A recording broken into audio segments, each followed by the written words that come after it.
कारू बाबा कल के लक्षण जल्दी से लाकर चल गए महपुरा से पलवा बठान।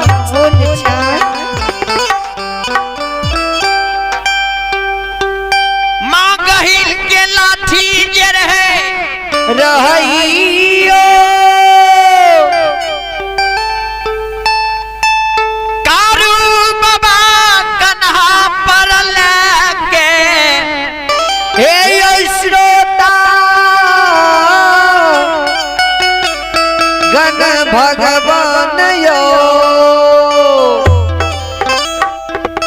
माँ गहिल के लाठी कारू बाबा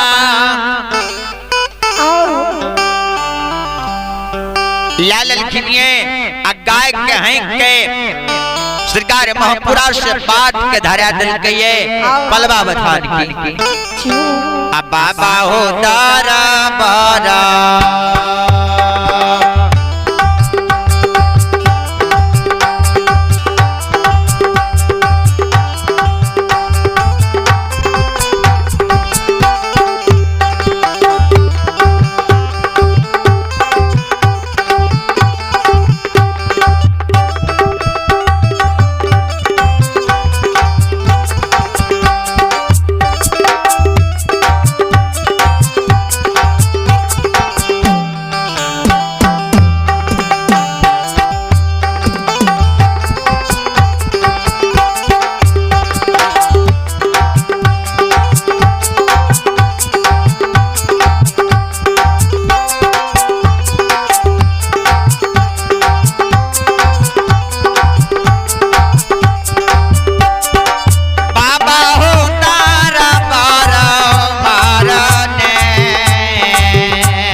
बाबू सब जा रहल छे।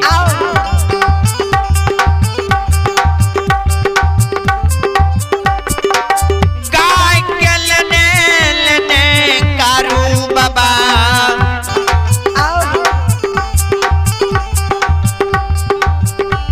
दोनों भैयारी ला पलमा से ले घरी पलक में कारू तब माँ कमला के वे नदी के भीता पर गछे छे हे माँ कमला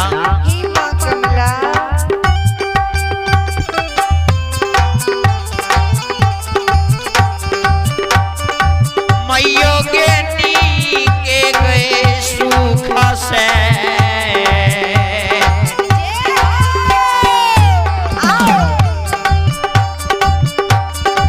हे माँ कमला है नी के ये सुख से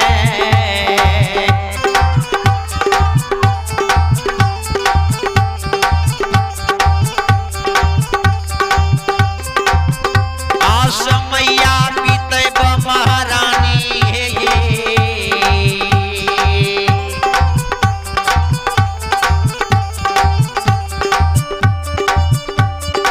मैयो के बाल बागे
गाय लाके पलवा बथान जिम गेले घरी छन पलक आज गाय लाके कारू बाबा ये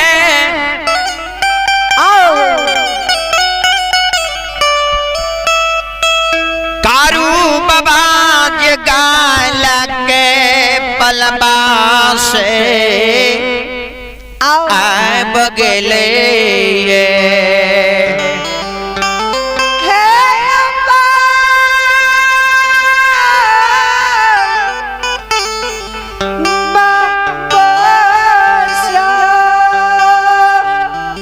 पलवा बथान शिकार एले आबते मां कमला के गछे छे हे मां कमला यदि हम नीक सुख से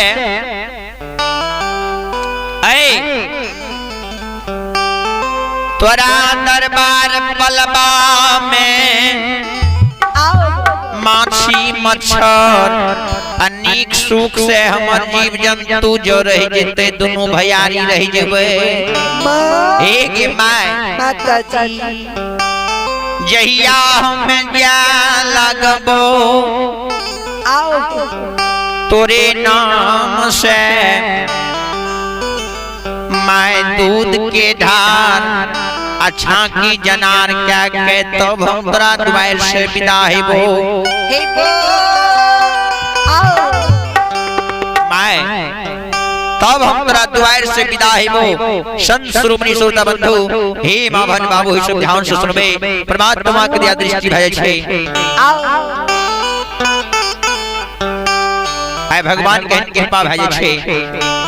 मां कमला के कह छिलके आ सरकार नीक सुख से पलवा में समय के व्यतीत करे लगे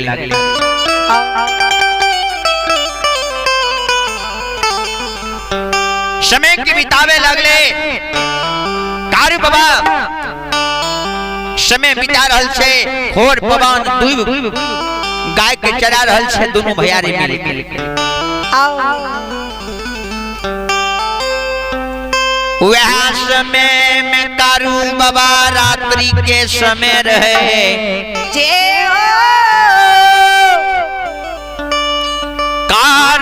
बाबा के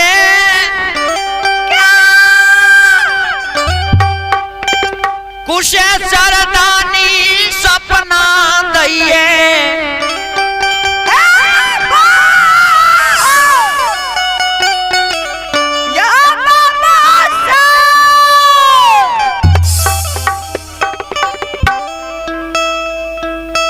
हो कारू बगले में तू छो हमारा दूध के ढार कहियो दैले नै कुशेश्वर हो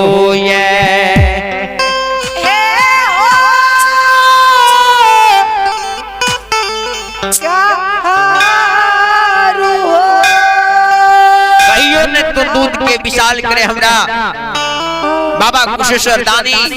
स्वप्न दल के जे कहिया तू हमरा कहियो दूध के विशाल के होई हमरा लिंग पर कारू बाबा स्वप्न देख के भरल नहीं चाह उठले कल के लक्षण हो लक्षण आय बड़ी अद्भुत सपना देखली से दुलारा रे या जूरे सा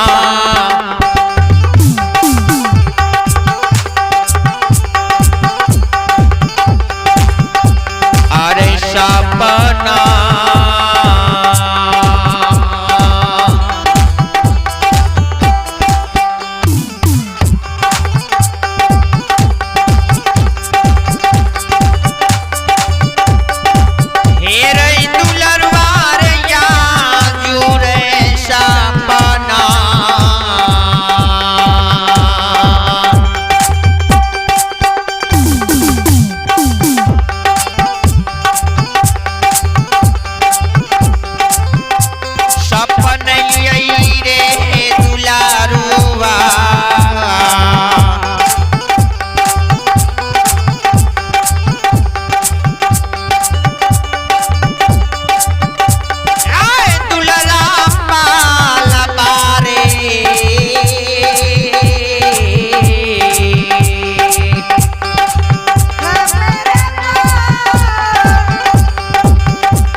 बड़ी अजगुट के सपना हम देखलिए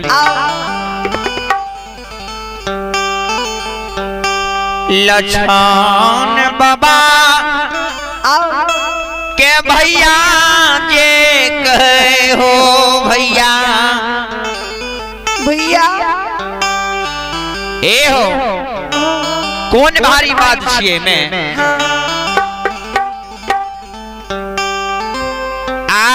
भोर का दूध के दुई के गाय के भार बना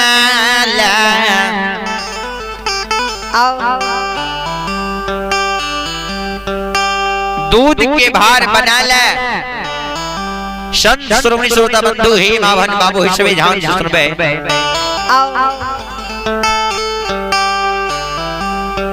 चल जा कुशेश्वर दानी के दूध के विशाल लिंग पर क्या के चल आवो कारो बाबू भोर सवेरे जाय गेले आ सरकार दूध के दोनों भैया रे मिल के दूह ललखनिए भार आगू पीछू बना ले कारू बाबा भार दूध के टैंग अब बाबा कुशेश्वर दानी के दरबार जा रहे भाई के जाई देखे छे लक्ष्मण बाबा लक्ष्मण बाबा का एक सासू बह लगले भैया भैया दोनों भाई रहिए ये पलबा में बाघ सिंह सदूल सियार के डर नहीं हुए रहे तू ये भैया हमरा छोड़ के जाए छो सांझ सोझा जेते आगे ये ना के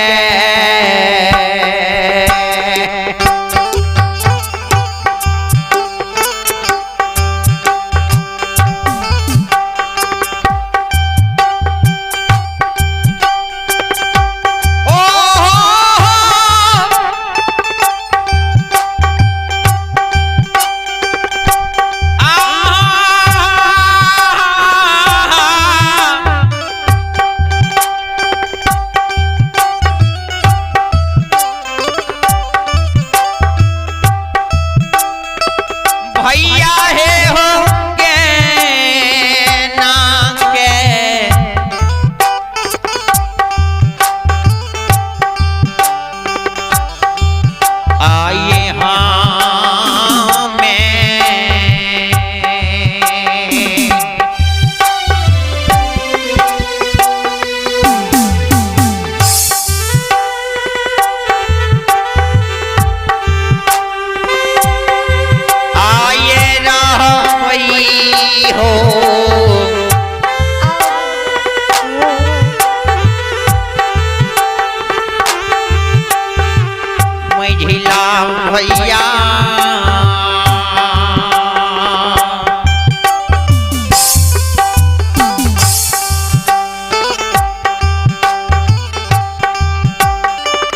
भैया हो पाला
भैया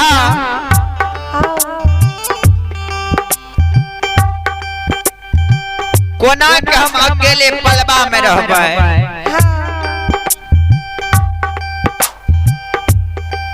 तू उन्हें जाय छो आइन सुनै छे खगा हजारी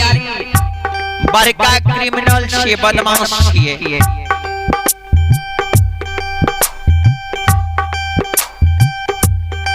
पहलवानो छे तू जेबो उन्हें कुछ दूध के ढार देले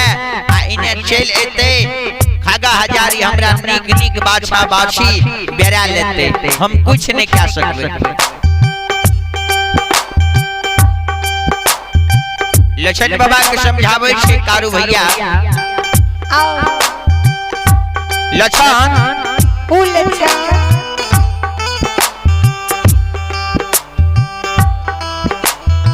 दुश्मन जब द्वार पर आवे न तो ओकरा ऊंच के प्रिया लछन हो ए हो बाबू ए हो लछन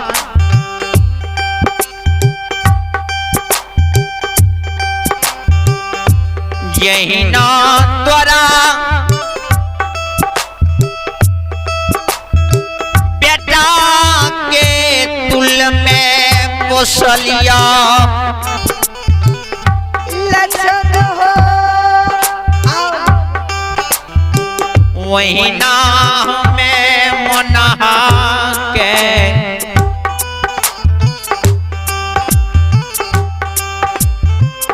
मनहा सार के पोसलिए लछन हो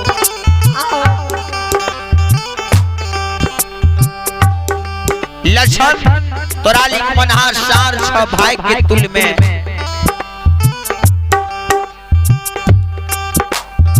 जब तोरा द्वार पर तोरा नजदीक हमरा जेने से चले तो खगा हजारी ते झाड़ के कमल बिछा दिया आ मेदनी चट गाजा लटा के दिया खुआ होटल दूध दिया पिएले लछन गोप में तू फंसा के राखी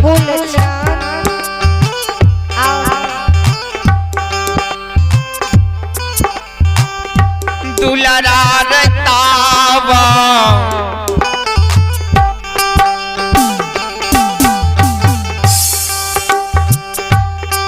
आरता का में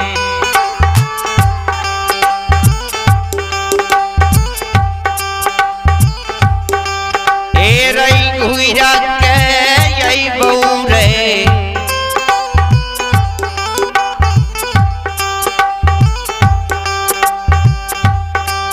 हे दुलारुआ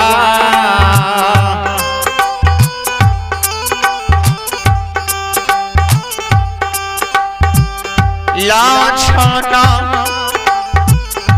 कुसे सारस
लछन बाबा के समझा दल के बुझा दल के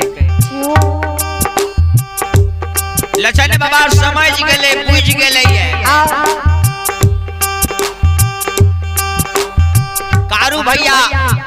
दूध के भार उठा ललके कन्हा पर। कारू भैया दूध के उठा के बाबा कुशेश्वर के बाट के ढाल के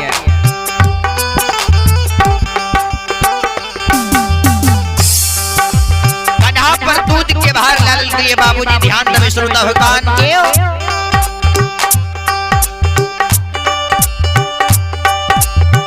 बाबू साबया गोहो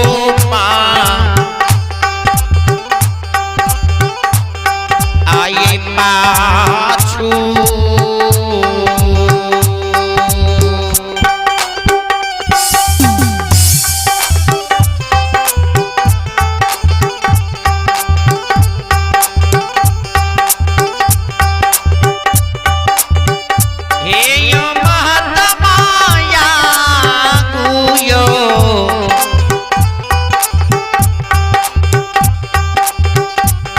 आये पाछू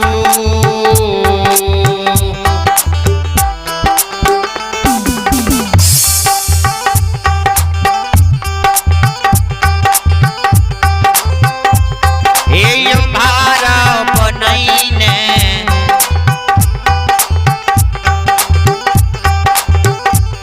हे यो कारू बाबा